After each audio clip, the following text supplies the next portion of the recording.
Hello everybody, Nurse Scott here. How are you? Welcome back to The Emergency Mind, a podcast series based on the book I sort of started writing 20 years ago and keep hacking away at a little bit. In its unfinished form, it's not fit for print, but it's certainly fit for me discussing in the podcast form. And it's a video podcast because I have some visual aids. If you're listening to this as an audio-only podcast, I will be trying to describe the things that appear on the screen for you. This is a continuation of Chapter 3. This is, of course, our 6th video, I believe. This is a continuation of Chapter 3, Sudden Illness and Injury, Crisis of Mind. It was a very long chapter covering a lot of concepts, really. So I decided to chop it up into 2 sections, and here we go with Part 2. Stress, coping, and crisis. The result of unmet needs is stress. Unlike some other topics in this book, stress and our response to it have received considerable attention from psychology theorists and researchers. What we know about this area is more certain.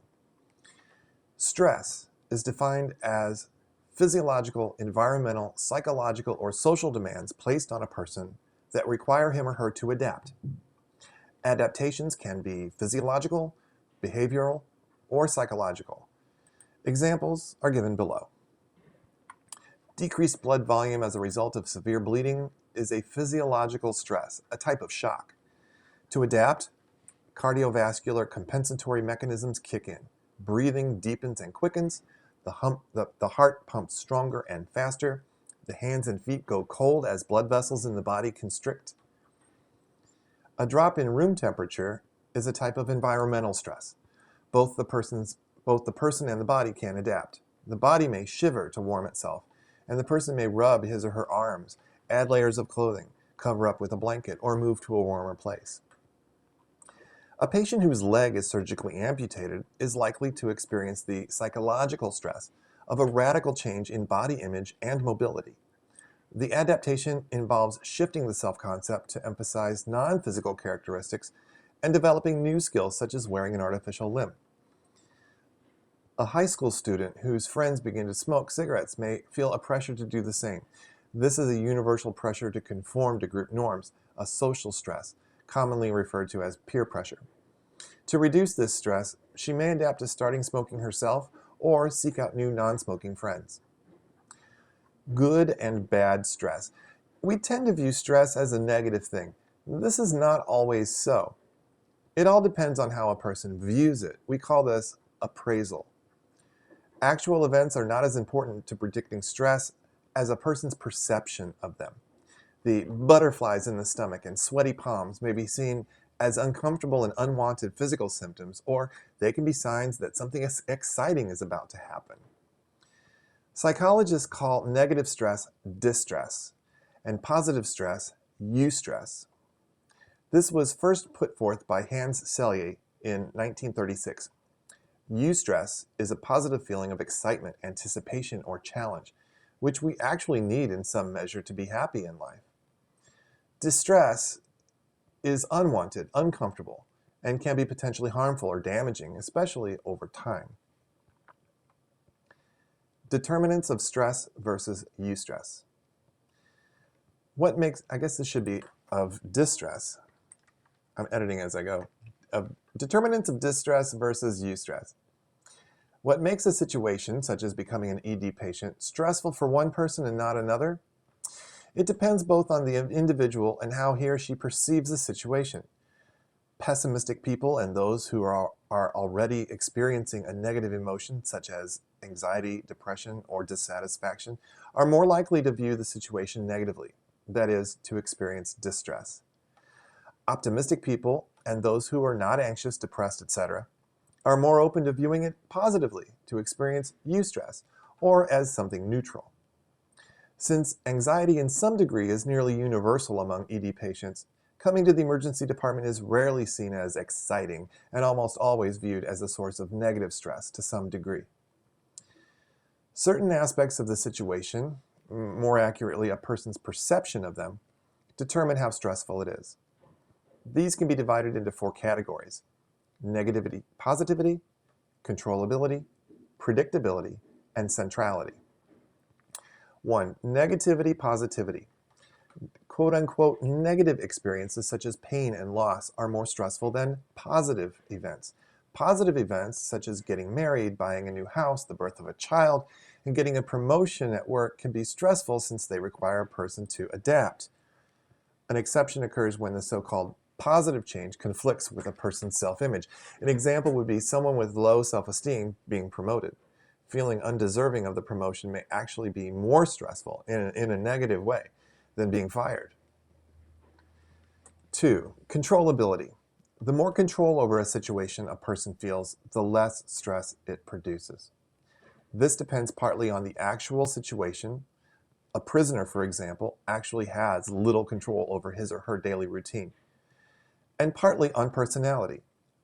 This aspect of personality is the idea of locus of control, discussed in Chapter 2. With an internal locus of control, people with an internal locus of control believe they are in charge of what happens to them in life. Those with an external locus of control generally feel powerless to the outside forces that rule their lives. 3. Predictability. Knowing what to expect reduces stress, and not knowing increases it. Therefore, unfamiliar situations where a person is not sure what happens next or how things will turn out create negative stress. For most, coming to the emergency department is not a regular experience. In the case of serious illness or injury, the patient may feel the stress of not knowing if and when he or she will recover. Centrality. How important a situation is to a person, how central it is to his or her values, determines how stressful it can be. The college athlete will certainly feel more stress from breaking a leg than the computer science major, for instance. Acute and chronic stress. Acute stress occurs suddenly and unexpectedly, such as when a person is involved in a vehicle accident and is rushed to the emergency department. Chronic stress, sometimes called tension, continues over time, as when a sales agent is constantly pressured to meet a sales quota at work. Chronic stress can lead to health problems caused by sustained high levels of chemicals, which stress causes to be released in the body: cortisol, adrenaline, norepinephrine, and dopamine. Crisis. When the stress a person experiences exceeds the ability to cope with it, he or she is in crisis. In a crisis, usual problem-solving skills are no longer successful. A person's focus of attention becomes narrower, and the decision-making process changes. The threshold at which crisis occurs varies from person to person, as each of us is equipped to cope with differing amounts of and types of stress. People require more outside support, reassurance, and guidance when in crisis. Coping.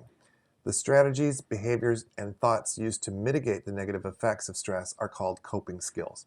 How we cope depends on the situation and our own personality and experiences. The general adaptation syndrome.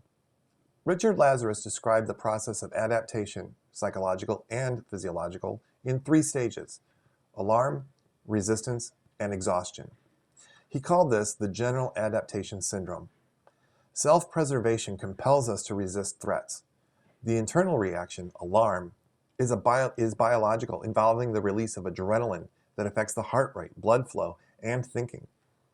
We should expect resistance from a person under threat. Like an animal cornered, he or she will almost certainly fight back if able. Only after the person is worn down and thinking approaches normal can we have any meaningful dialogue. To help us understand what a person in this type of situation is doing, we have Lazarus's cognitive appraisal model.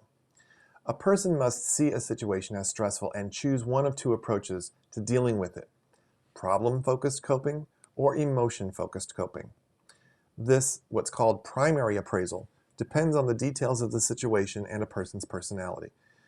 A secondary appraisal occurs later, examining the available resources and what may alter the choice of coping technique. Lazarus separated coping skills into 2 categories: problem-focused coping and emotion-focused coping, the choice of which depends on the situation and the individual's personality and experience. Problem-focused coping tries to change the situation directly. Emotion-focused coping seeks to reduce negative feelings. This can include changing one's expectations, a cognitive shift, avoiding stressful situations, diverting attention to something else, denial, sour grapes thinking called cognitive reappraisal, and substance abuse. As you can see, these can be healthy or not, what we call adaptive or maladaptive. Let's look at quick examples of each. Tim's old car was unreliable. He was never sure if it would even start in the morning. He worried that if he were late for work too often, he would lose his job. Finally, he decided to buy a new car he could depend on. Problem solved. Tim attacked the problem directly using problem-focused coping method. Myra got stressed out when traffic moved too slowly. She eventually changed her expectation of how busy the streets would be at a certain time. When the actual situation no longer conflicted with her expectation, her stress was reduced. She used emotion-focused coping strategy. Roger experienced stress when he talked to his mother. Eventually, he found that he didn't call her as often and avoided family gatherings.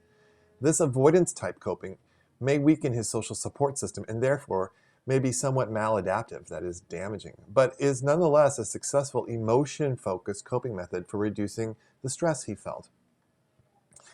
In the dentist chair, Emily was a bundle of nerves. Her hygienist recommended listening to music during dental procedures. By refocusing her attention on the music, Emily was relieved to find that she felt less stress. Thanks to this distraction and emotion-focused coping method, she is now more likely to have regular checkups and cleanings and able to keep a healthy set of teeth. Jack interviewed for a new job that seemed just perfect for him. He told everyone how much he looked forward to landing it. When he was not hired, he was angry and disappointed. When people asked about it, he tells them, "I didn't get it, but it turns out there was a lot more work involved than I realized, and the pay really wasn't that good. I'm sure I'll find something better." This sour grapes attitude is a cognitive reappraisal, an emotion-focused coping strategy.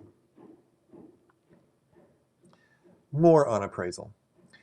As mentioned, the experience of stress depends greatly on how a person perceives or appraises a situation. Magda Arnold and Richard Lazarus developed appraisal theory to explain the process by which people examine a situation. 1. Event appraisal. A person judges the implications of the situation, specifically if and how it will cause harm in the future. 2. Control appraisal. A person considers whether he or she can do anything to change the situation. It may be judged either high control, there is something that can be done, or low control, there is little or nothing that can be done. And coping appraisal. A person examines the coping methods available to him or her, both problem-focused and emotion-focused. It was found that the most successful coping strategies in high-control situations are problem-focused. That is, if you can change your situation, do it. In low-control situations, an emotion-focused approach appears more beneficial. This is illustrated in this table.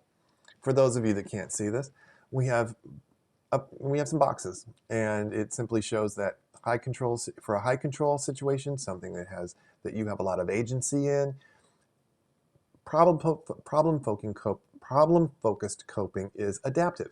If you can change your situation, change it. Whereas in the next box over, under emotion-focused coping can be maladaptive. In other words, you could improve your situation, but you don't. You choose to just kind of soothe yourself, maybe in some damaging ways. Now, by contrast, in a low-control situation, problem-focused coping is maladaptive. In a situation where you have no control, like the prisoner, trying to change your situation by breaking out of jail is maladaptive. You have no control, so why waste energy trying to control a situation that you can't? By contrast, then, in a low-control situation, the emotion-focused coping is adaptive, doing something you can to cope with the situation that you cannot change. And this may sound a lot like the Serenity Prayer to some of you. Personality, too, plays a role in appraisal. Passive, non-aggressive people have an external locus of control and tend to see situations as low control. In turn, they may tend to use an emotion-focused approach, which could include substance abuse or social isolation. These can cause further problems and are therefore considered maladaptive. Successful coping. The internal, personal, and external resources a person has can influence the success of coping with stress.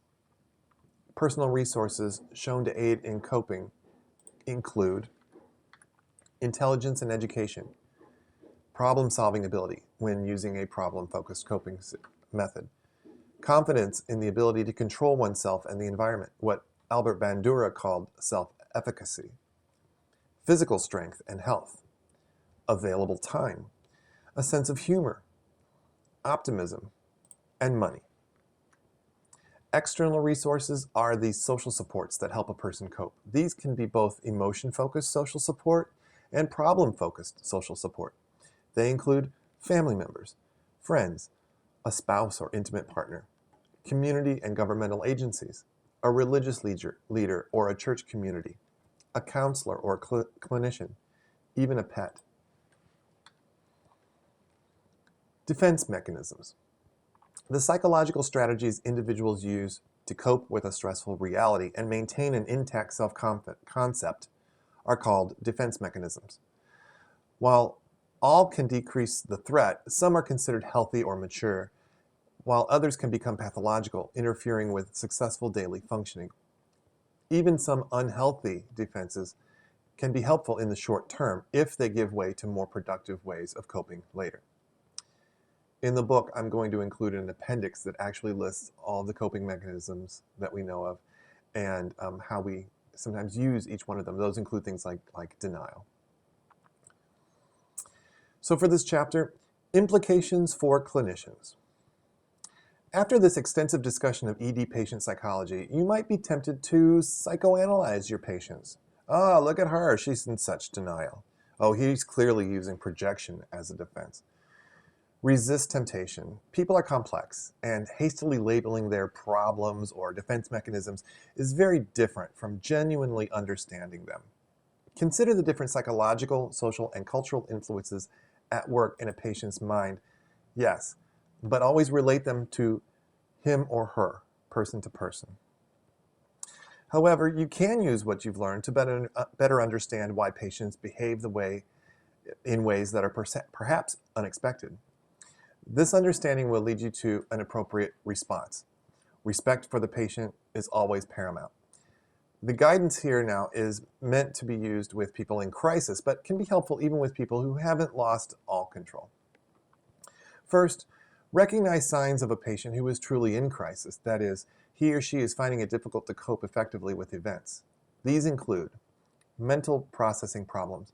The person might seem to have a hard time understanding what is being said, making decisions, solving problems, thinking, communicating, and/or learning.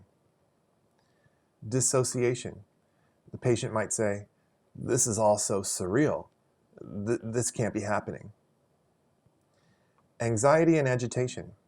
Signs include rapid speech, fidgety behavior, rapid respirations, sweating, rapid changing of topics of discussion, and an undue sense of urgency to requests.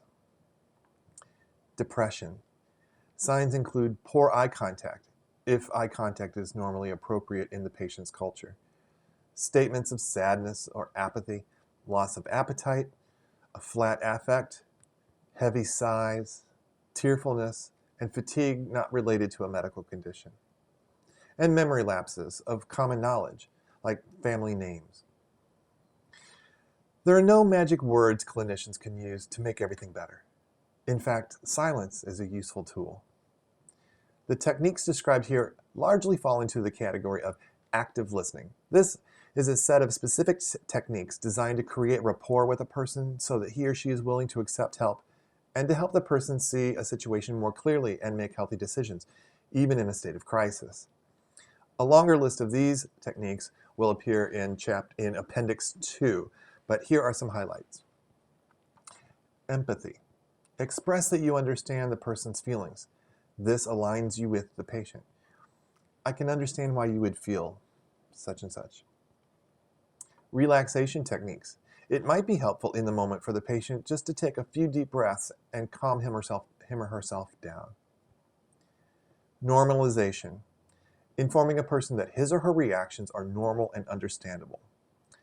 I'd be surprised if you didn't feel scared right now. I think most people would feel that way. Validation. Acknowledge the person's perception of the situation and their values, even if you plan to challenge them later.